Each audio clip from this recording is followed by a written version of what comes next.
आसमान नीचा और भारी है, बारिश से लथपथ। तेज बहती नदी गरज रही है, भूरी, उफनती हुई, जैसे कोई भूखा जानवर। बारिश की तेज धार।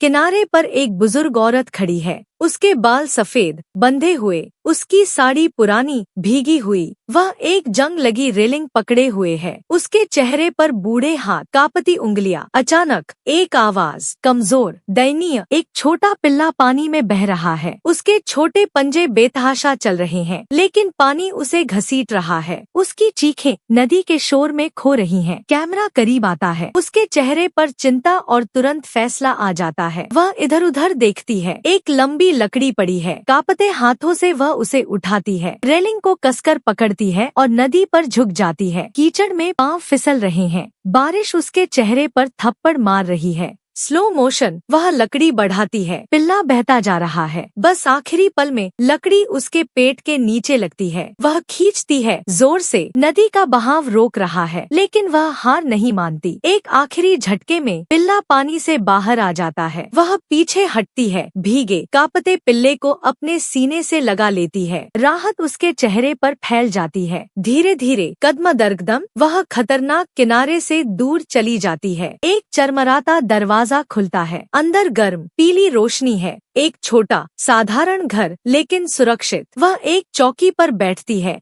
और एक पुराने तौलिए से पिल्ले को सुखाने लगती है। उसके हाथ धीरे, कोमल। फिर वह उसे एक मुलायम कपड़े में लपेट देती है। रसोई के कोने में वह एक मिट्टी के कटोरे में गर्म दूध डालती है। भाप उठती है, वह पिल्ले को दूध पिलाती है। धीरे धीरे उसका कांपना कम हो जाता है, कमरा शांत हो जाता है, सुरक्षित, भरा हुआ। सुबह की मुलायम रोशनी खिड़की से आती है, पिल्ला हिलता है। बुजुर्ग औरत उसे देखती है, धीरज, आस। वह उसके सिर पर हाथ फेरती है, पिल्ला अपना सिर उठाता है, उनकी नजरें मिलती हैं। वह खिड़की की तरफ देखती है, नदी दूर बह रही है। जो त्रासदी हो सकती थी, वह अब एक नई शुरुआत लगती है।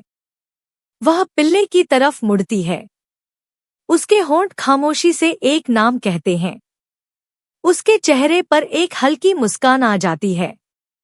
वह एक नरम बिस्तर बनाती है, पुराने कपड़े से भरी एक टोकरी। नीरू को अंदर रखती है। पिल्ला उसे विश्वास भरी नजरों से